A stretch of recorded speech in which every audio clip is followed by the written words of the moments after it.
বোয়াল মাছের ঝোল খেতে এসে এক অবসরপ্রাপ্ত প্রফেসরের বোয়াল মাছ বনে যাওয়ার গল্প নিয়ে চরকিতে রিসেন্ট মুক্তি পেয়েছে বোয়াল মাছের ঝোল। চরকি অ্যান্থোলজি সিরিজ আধুনিক বাংলা হোটেলের প্রথম এপিসোড ছিল বোয়াল মাছের ঝোল। শিক্ষকতা শেষ করে প্রফেসর সাহেব তার অবসর দিনগুলো কাটান ভূত প্রেতের গল্প লিখে।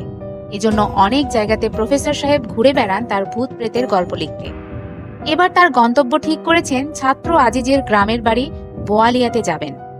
বোয়ালিয়া গ্রামে নাকি ভূতের অনেক রহস্য আছে।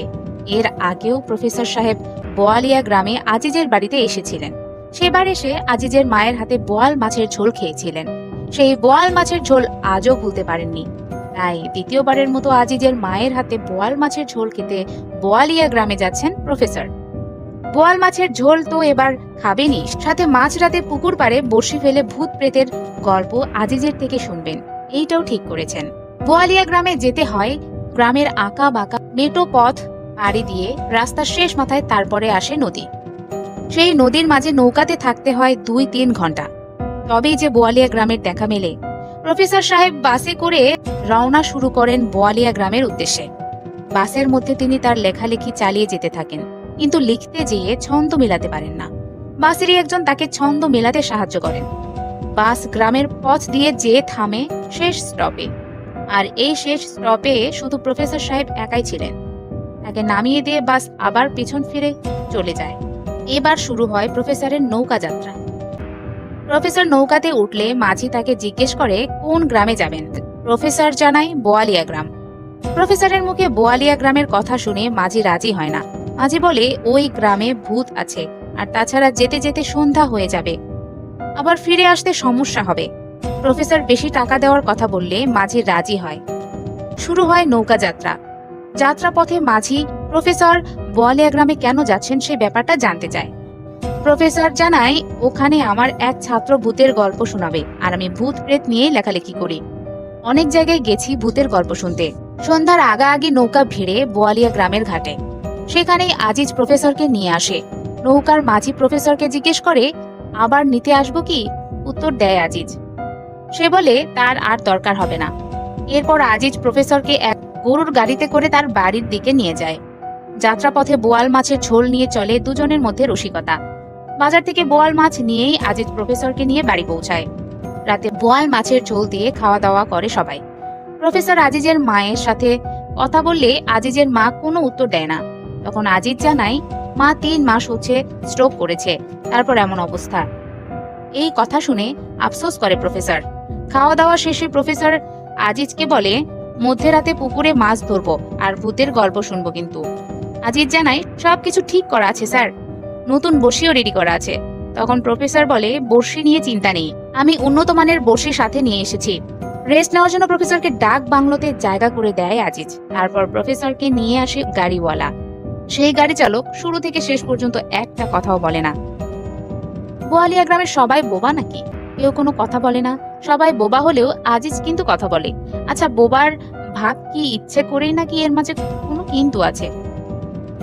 চলুন আগানো যাক। মধ্যরাত হলে এক পুকুর পাড়ে বিছানা পেলে বসে যায় আজিজ এবং প্রফেসর। পুকুর দেখিয়ে আজিজ প্রফেসরকে জানায় এই পুকুরে মানুষের সমান মাছ পাওয়া যায়। প্রফেসর ব্যাপারটা হাসিতে উড়িয়ে দেয়। তারপর পুকুরে বসে ফেলে চা পান করতে করতে ভূতের গল্পে প্রবেশ করে। বোয়ালিয়া গ্রামে যে ভূত আছে তা নিয়ে চারিদিকে অনেক কথা উঠছে। সেই ভূতের গল্প শুনতেই আজিজের মাঝে এসেছে প্রফেসর। ভূত প্রেতের গল্প শুরু করে আজিজ। শুরুতে বলে আমাদের বাড়ির পাশে একটা টিনের বাড়ি দেখেছেন না, ওখানে তাসলিমা থাকতো। প্রেত ঘটিত কারণে একদিন সে গলায় দড়ি দিয়ে আত্মহত্যা করে। এইটুকু শুনে প্রফেসর বলে এটা কোনো গল্প হলো মিয়া? তারপর তসলিমার আত্মা এসে সবাইকে ভয় দেখাচ্ছে, এই তো? এরকম গল্প অনেক শুনেছি, নতুন কিছু শোনাও। এরপর আজিজ বলে যেহেতু সে আত্মহত্যা করেছে তাই কেউ জানাজা পড়তে চায় না। তারপর হুজুর আর কয়েকজন মিলে জানাজা পড়ে তাকে কবর দেওয়া হয়। 3 দিন পর 3 দিনের কথা শুনে আজিজকে আবার থামিয়ে দেয় প্রফেসর। বলে 3 দিন পর আর লাশ এসে সবাইকে ভয় দেখাচ্ছে? আরে এরকম গল্প বহু পুরনো হয়ে গেছে, জমছে না। আজিজ জানায় জমবে স্যার, জমবে, একটু বলতে দেন। আজিজ আবার শুরু করে 3 দিন পর ফজর নামাজ পড়ে মুসল্লিরা গ্রামের পথ দিয়ে হাঁটতে থাকলে গ্রামের বট গাছে তসলিমাকে দেখতে পায়। পরনে সাদা কাপড় পরে সে গাছের ডালে বসেছিল। শুরুতে সবাই ধরে নেয় এটা জিন। মৃত তসলিমার রূপ ধরে এসেছে। এরপর মসজিদের ইমাম সাহেব ঝাড়াফু দিলেও কোনো কাজ হয় না। চারিদিকে খবর ছড়িয়ে যায়, সবাই তাসলিমাকে দেখতে আসে। আমিও এসেছিলাম স্যার। তারপর আমি লক্ষ্য করলাম তাসলিমা খেতে যাচ্ছে। ইমাম সাহেব মিষ্টি নিয়ে আসতে বলেন। মিষ্টি নিয়ে আসতে বলে কারণ জিনদের মিষ্টি অনেক পছন্দের। মিষ্টি নিয়ে এসে খেতে দিলে তা এক নিমিষে খেয়ে ফেলে। খাওয়া শেষ করে ডাল থেকে নেমে সোজা হাঁটতে থাকে। হাঁটা শেষ হয় একদম বাড়িতে গিয়ে। এবার নড়ে চড়ে বসে প্রফেসর। জিজ্ঞেস করে তাসলিমা কি এখনো বেঁচে আছে? আজিজ জানায় হ্যাঁ। তারপর থেকে তাসলিমা তার মতোই আছে, শুধু কথা বলা বন্ধ করে দিয়েছে। আজিজ তাসলিমার গল্পে তারপর গরুর গাড়ি চালককে প্রবেশ করায়। আজিজ বলে তাসলিমার মৃত্যুর পরে ফিরে আসার কয়েকদিন পর গরুর গাড়ি চালক রুশো এক অ্যাক্সিডেন্টে মারা যায়। তাকেও 3 দিন পর ওই বট গাছের ডালে পাওয়া যায়। তারপর তাসলিমার সাথে যা যা ঘটেছে তা রুশোর সাথেও ঘটেছে। আপনি কি লক্ষ্য করেছে রুশো কোনো কথা বলেনি? প্রফেসর জানায় হ্যাঁ, আমি তাকে টাকা দিতে চেয়েছিলাম কিন্তু কোনো জবাব না দিয়েই চলে যায়। এবার কৌতূহল হয়ে প্রফেসর আজিজকে জিজ্ঞেস করে গ্রামের এরকম ঘটনা কতগুলো ঘটেছে? আজিজ জানাই 13 জন, আর প্রত্যেকেই মারা যাওয়ার পরও বেঁচে আছে। এবার ভয় পেয়ে যায় প্রফেসর সাহেব, তাই সেই পুকুর ঘাট থেকে পালানোর চেষ্টা করে।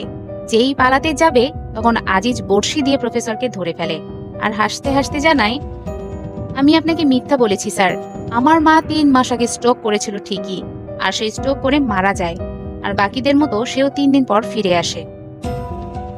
তখন দেখা যায় যারা মারা যাওয়ার পর ফিরে এসেছে তারা এক এক করে প্রফেসরের দিকে এগিয়ে আসছে। এবার আজিজ জানায় সবাই তো বেঁচে ফেরে, কিন্তু এরপর বাঁচিয়ে রাখতে প্রত্যেক পূর্ণিমার রাতে একজন মানুষ খেতে দিতে হয়। আমি গ্রামের ছেলে, আর গ্রামের ছেলে বলে একটা কথা আছে না, আমি প্রত্যেক পূর্ণিমার রাতে তাদেরকে একজন মানুষের খাবার খাওয়াই। এই পূর্ণিমায় তাদের খাবার আপনি স্যার। আর বলছিলাম না স্যার, এই পুকুরে মানুষের সমান মাছ পাওয়া যায়। এবার দেখতে পেলেন তো? এরপর সব মৃত মানুষ প্রফেসরকে খেতে এগিয়ে আসতে থাকলে প্রফেসর পুকুরে নেমে পড়ে। আর তখনই আধুনিক বাংলা হোটেলের প্রথম এপিসোড বোয়াল মাছের ঝোল শেষ হয়। এখন প্রশ্ন জাগতে পারে এর দ্বিতীয় পর্ব আসবে নাকি? উত্তর হচ্ছে না। এই গল্প এখানে শেষ হয়েছে। শেষটা এভাবে ব্যাখ্যা করা যায়, আজিজ শুরুতে বলেছিল এই পুকুরে মানুষের সমান মাছ পাওয়া যায়। আসলে প্রতিটি পূর্ণিমার রাতে ওই পুকুরেই একজন মানুষ মৃতদের খাবারে পরিণত হয়, যার কারণে মানুষকেই মাছ হিসেবে সম্বোধন করা হয়েছে। আর সেই মাছের নাম হিসেবে বোয়াল রাখা হয়েছে, যার শেষটাই ছিলেন প্রফেসর সাহেব। অর্থাৎ তিনি বোয়াল খেতে এসে নিজেই বোয়ালে পরিণত হয়ে মারা যাওয়ার পর ফিরে আসা মানুষদের খাবারে পরিণত হয়েছেন।